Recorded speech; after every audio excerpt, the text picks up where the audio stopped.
जी, तो lecture 5 chapter 18 transition metal और topic है 18.4 predicting the formula and charge of the complex ions. इससे पहले हमने जो प्रीवियस लेक्चर था 4 उसमें हमने ट्रांजिशन मेटल कॉम्प्लेक्सेस कैसे बनते हैं, उसमें लिगेंड क्या होता है, सेंट्रल मेटल एटम या आयन क्या होता है, कोऑर्डिनेशन स्फीयर क्या है, चार्ज ऑन कोऑर्डिनेशन स्फीयर कैसे कैलकुलेट किया जाता है, कोऑर्डिनेशन नंबर क्या होता है। तो इन सारी चीज़ों पे एक जो है वो कम्प्रिहेंसिव लेक्चर था जिसके दो पार्ट है, लेक्चर 4 पार्ट 1 और पार्ट 2।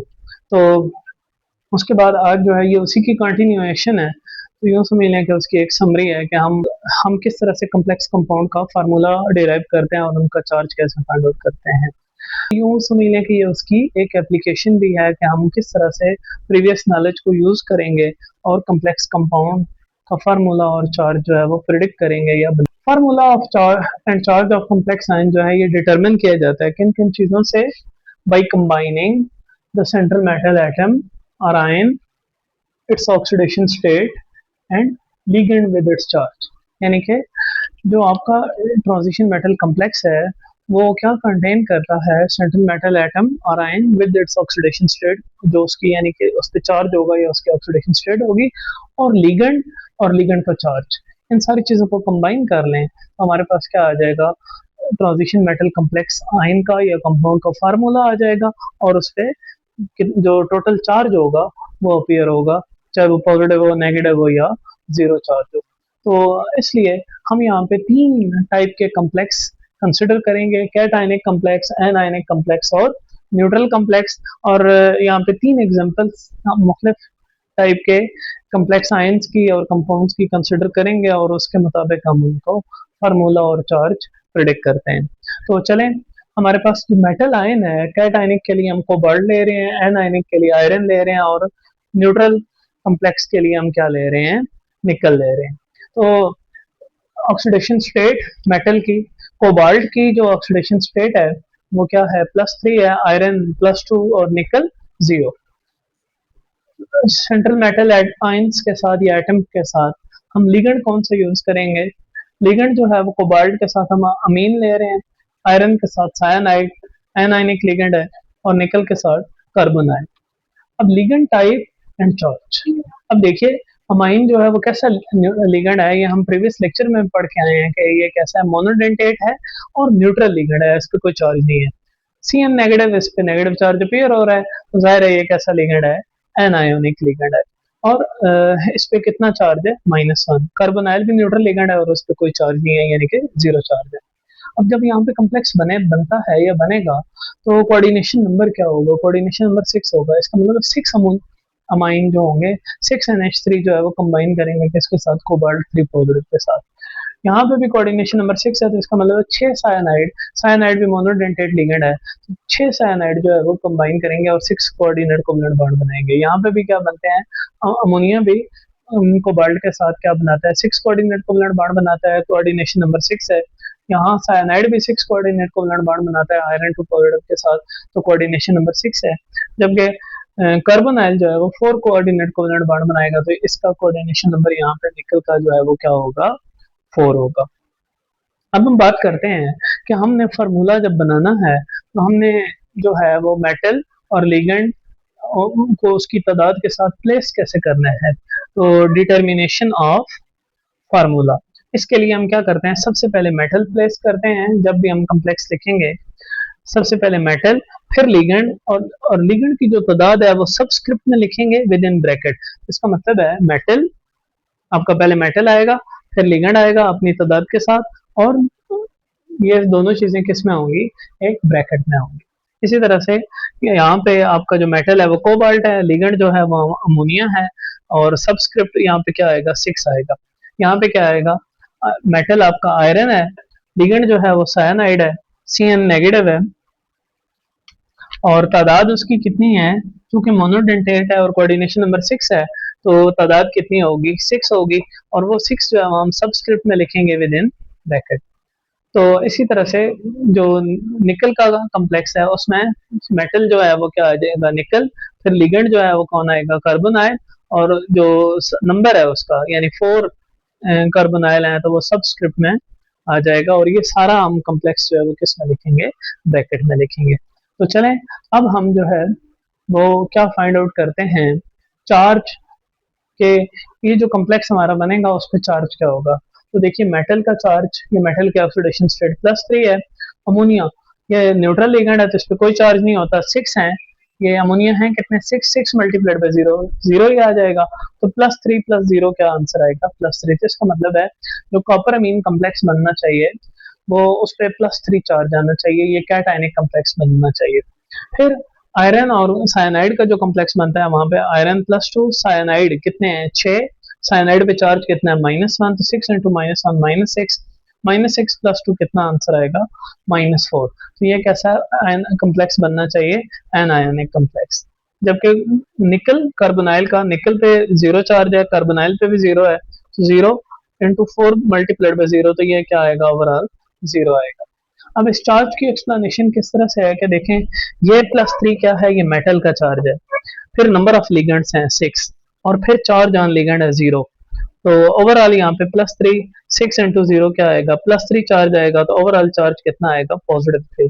यहाँ पे देखिए सबसे पहले मेटल का चार्ज +2, फिर नंबर ऑफ लिगेंड्स 6, और लिगेंड का चार्ज -1। तो यहाँ पे सम जो आएगा, इसका अरिथमेटिक सम जो आएगा वो क्या आएगा, -4 आएगा। तो लास्ट केस में निकल कार्बोनाइल कॉम्प्लेक्स के केस में मेटल का charge 0, number of ligands 4, ligand का चार्ज 0, तो 0 + 4 इंटू 0, ओवरऑल सम भी क्या आएगा, 0 आएगा। हाँ, तो सबसे एंड पे हम इसका लिखते हैं कि फार्मूला कैसे बनेगा। देखिए कोबाल्ट, सबसे पहले कोबाल्ट, अमोनिया, अमोनिया कितने हैं 6 हैं, तो वो ब्रैकेट में नीचे सबस्क्रिप्ट में 6 आ जाएगा। अब चार्ज कितना निकला है, +3, ये +3 टॉप पे है, तो क्या बनेगा, CONH3 +3। इसी तरह से आयरन, साइनाइड का आयरन, साइनाइड कितने हैं 6 हैं, तो ये सबस्क्रिप्ट में 6 आ जाएगा, और इसका चार्ज कितना कैलकुलेट हुआ था, -4, तो ये -4 आ जाएगा। अब यहाँ पे आप देखें निकल कार्बोनाइल कितने हैं 4, वो 4 सबस्क्रिप्ट में आ जाएगा, चार्ज कोई नहीं है 0 है, तो यहाँ कोई चार्ज लिखने की जरूरत नहीं है। तो इस तरह से हम जो है वो क्या कर सकते हैं कि कोई भी कम्प्लेक्स अगर हमें उसका सेंट्रल मेटल एटम या आयन बता दिया जाए, लिगेंड और कोऑर्डिनेशन नंबर बता दिया जाए, तो ना सिर्फ हम उसका फार्मूला प्रिडिक्ट कर सकते हैं बल्कि उसका चार्ज भी प्रिडिक्ट कर सकते हैं। जी, तो हमारा नेक्स्ट टॉपिक है geometry of transition metal complexes. Transition metal की कम्प्लेक्सेस की जो ज्योमेट्री है ये किस तरह से डिटरमिन होती है, ये मुख्तलिफ ट्रांजिशन मेटल्स जो कम्प्लेक्सेस जो हैं, डिफरेंट ट्रांजिशन मेटल कम्प्लेक्सेस जो हैं उनकी डिफरेंट ज्योमेट्री होती हैं। अब ये डिपेंड किस पे करती हैं, ये डिपेंड करती हैं electronic configuration, coordination number of central metal atom और ion, and nature of ligand. तो ट्रांजिशन मेटल कम्प्लेक्स कंपाउंड या ट्रांजिशन मेटल कम्प्लेक्स आयन के जो ज्योमेट्रीज हैं वो किस पे डिपेंड करती हैं, इलेक्ट्रॉनिक कन्फिगरेशन, उसके सेंट्रल मेटल एटम या आयन के कोऑर्डिनेशन नंबर पे, और नेचर ऑफ लिगेंड पे। सेंट्रल मेटल एटम या आयन के साथ कितने कोऑर्डिनेट कोवलेंट बॉन्ड बन रहे हैं। तो सबसे पहले हम इनकी जो जनरल या कॉमन शेप्स हैं ट्रांजिशन मेटल कम्प्लेक्सेस की उस पर बात करेंगे।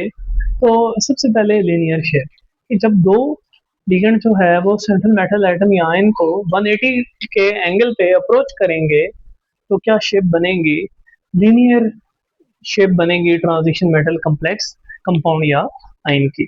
जैसे कि AgNH3 2Cl, ये क्या है, ये लीनियर ज्योमेट्री होगी। के AgCN2, ये भी क्या होगी, लीनियर ज्योमेट्री। इसमें क्या होगा, सेंटर में यहाँ पे आपका ट्रांजिशन मेटल एटम या आयन होगा, और ये इस यहाँ पे और यहाँ पे आपका क्या होगा, लिगेंड होगा। अगर अमोनिया लिगेंड है तो यहाँ अमोनिया होगा, यहाँ होगा, यहाँ Ag होगा, और अगर साइनाइड है तो यहाँ साइनाइड होगा, यहाँ साइनाइड होगा, और सेंटर में क्या होगा, सिल्वर यानी Ag होगा। तो इस तरह इनके बीच में क्या बनेगी, लीनियर शेप और या लीनियर ज्योमेट्री, और ये बॉन्ड एंगल कितना है, 180 डिग्री।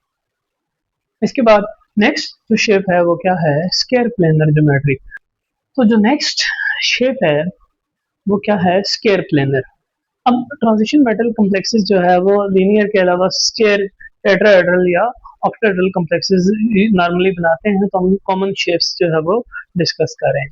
तो when four ligands are bonded to the central metal atom or ion in one plane और in same plane at the angle of 90 degree, जब चार लिगेंड जो है वो सेंट्रल मेटल एटम या आयन के साथ 90 डिग्री पे एक अप्रोच कर रहे हो और 90 डिग्री पे क्या वो बना रहे हो, एक दूसरे के हिसाब से 90 डिग्री पे बॉन्ड बना रहे हो, तो जो शेप बनेगी वो क्या बनेगी, स्क्वायर प्लेनर। जैसे ये देखें, ये मैं आपके सामने स्क्वायर प्लेनर शेप जो है वो बना रहा हूँ। ये देखें, ये आपके सामने क्या है, स्क्वायर प्लेनर शेप।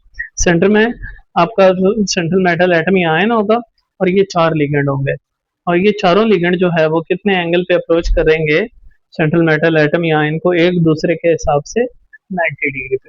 तो यहाँ अगर फॉर एग्जांपल आपका सेंट्रल मेटल एटम या आयन है, तो ये चार जो है ये क्या है, लिगेंड, और ये शेप जो होगी इसमें चारों बॉन्ड एक ही प्लेन में होते हैं, ठीक है, कोई बॉन्ड आउट ऑफ प्लेन नहीं होता।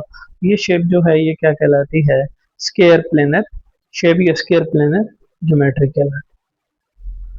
इसकी एग्जांपल्स में क्या आता है, NiCN whole four minus two ion, ये कम्प्लेक्स आयन आता है, या PtNH3 whole four two positive complex ion आता है। अब इसमें हमने NiCN होल फोर की ड्रॉ की है, तो NiCN CN CN इन सब का जो बॉन्ड एंगल होगा ये कितना होगा, ये 90 डिग्री होगा। यहाँ पे भी, यहाँ पे भी, इधर भी और इधर भी, तो ये क्या बनेगी, स्क्वायर प्लेनर शेप बनेगी।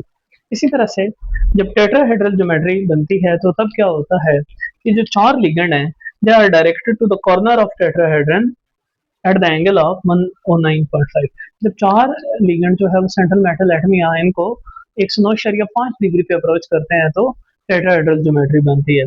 और ये जो शेप है टेट्राहेड्रल किस केस में ज्यादा स्पेसिफिक है, जहाँ पे इलेक्ट्रॉनिक कॉन्फ़िगरेशन क्या होती है, D8 D7 D8 और D10।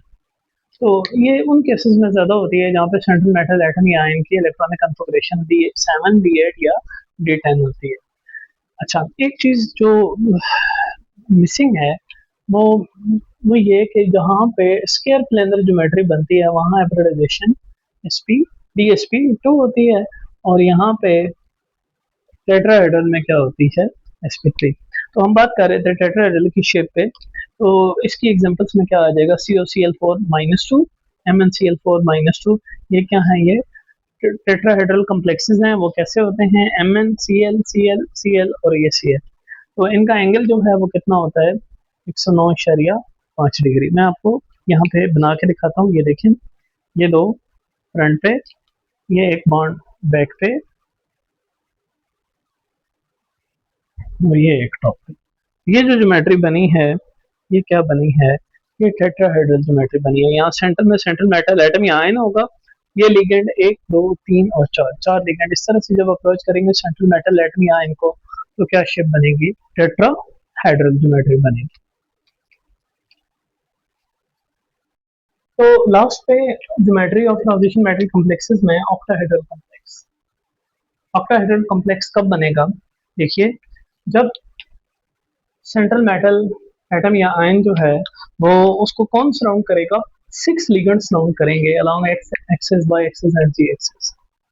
और किस तरह से कि 4 लिगेंड्स जो हैं वो क्या बनाएंगे, square plane with angle of 90 degree, और जो बाकी दो लिगेंड्स हैं वो क्या करेंगे, वो उस प्लेन के अबव एंड बिलो 180 डिग्री पे जो है वो एक दूसरे के साथ बॉन्डेड होंगे, 180 डिग्री पे सेंट्रल मेटल एटम के साथ एक दूसरे के हिसाब से बॉन्डेड होंगे, और क्या बनाएंगे, जो ज्योमेट्री बनेगी इस तरह से वो क्या बनेगी, octahedral complex, octahedral transition complex ion या कॉम्प्लेक्स कंपाउंड बनेगा। तो एक दफा दोबारा देख लीजिए कि क्या, कि जब 6 लिगेंड्स जो है वो एक्स एक्सिस वाई एक्सिस और जी एक्सिस के अलांग हम क्या करेंगे, सेंट्रल मेटल एटम या आयन को अप्रोच करेंगे या उसके साथ बॉन्ड बनाएंगे, और किस तरह से 4 लिगेंड्स जो है वो स्क्वायर प्लेन बनाएंगे, यानी एक ही प्लेन में 90 डिग्री के एंगल पे क्या होंगे, अटैच होंगे सेंट्रल मेटल एटम या आयन के साथ, और जो दो बाकी हैं वो above and below the plane 180 degree पे एक दूसरे के हिसाब से क्या होंगे, सेंट्रल मेटल एटम या आयन के साथ बॉन्ड बनाएंगे, तो ऑक्टाहेड्रल कॉम्प्लेक्स बनेगा। और ये जो टाइप है ऑक्टाहेड्रल कॉम्प्लेक्सेस, ये मोस्ट कॉमन है। इसकी एग्जांपल देखें, CrNH3 whole 6 3 positive, COEN whole 3 3 positive. यहाँ पे EN जो है वो क्या है, इथिलीन डायमीन इथिलीन डायमीन है, ये बाइडेंटेट लिगेंड है। तो चूंकि एक ethylene diamine 2 electron pair donate करता है, लिहाजा टोटल 6 इलेक्ट्रॉन पेयर ही कोबाल्ट को डोनेट हो रहे होते हैं। और यहाँ पे भी क्या बनता है, ऑक्टाहेड्रल कॉम्प्लेक्स ही बनता है।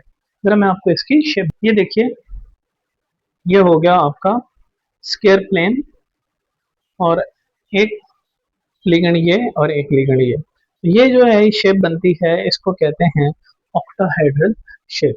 अब इसमें ये होता है कि ये वाले जो ये वाले जो हैं, ये 90 डिग्री पे स्क्वायर प्लेन बना रहे हैं, क्योंकि ये एक टॉप पे और एक बॉटम पे जो है ये क्या बना रहे हैं, एक दूसरे के हिसाब से ये 180 डिग्री पे अटैच है। और अब अगर हम ये देखें कि ये जो ऑक्टाहेड्रल शेप है ये किस तरह की होती है, तो देखें इसकी 8 साइड्स बनती हैं। कितनी साइड्स बनती हैं? 8 साइड्स बनती हैं और 6 कॉर्नर बनते हैं। 8 साइड्स कैसे बनती हैं मैं आपको बताता हूँ। देखें, एक साइड, 2, 3 और ये 4, और जिस तरह 4 नीचे बनी है इसी तरह से 4 ऊपर भी बनती हैं। तो 4 एंड 4, 8 साइड्स, 6 कॉर्नर। 6 कॉर्नर कैसे? 1 2 3 4, ये 5 और ये नीचे वाला 6। तो 6 कॉर्नर और 8 साइड्स के साथ जो ज्योमेट्री बनती है इस तरह के कॉम्प्लेक्सेस की, उसको कहते हैं ऑक्टाहेड्रल कॉम्प्लेक्स। और इसकी एग्जांपल में ये भी है, यहाँ क्रोमियम जो है वो 4 अमोनिया के साथ एक प्लेन में, जबकि 2 अमोनिया जो है वो above and below the plane जो है वो अभी above and below the square plane जो है वो अटैच्ड है। लेकिन ये बात याद रखने वाली है कि इनके आपस के साथ, सबके आपस के जो एंगल्स हैं प्लेन के साथ और प्लेन के ऊपर नीचे वाले जो होते हैं, उनके आपस के जो सारे एंगल हैं वो कितने होते हैं, 90 डिग्री होते हैं।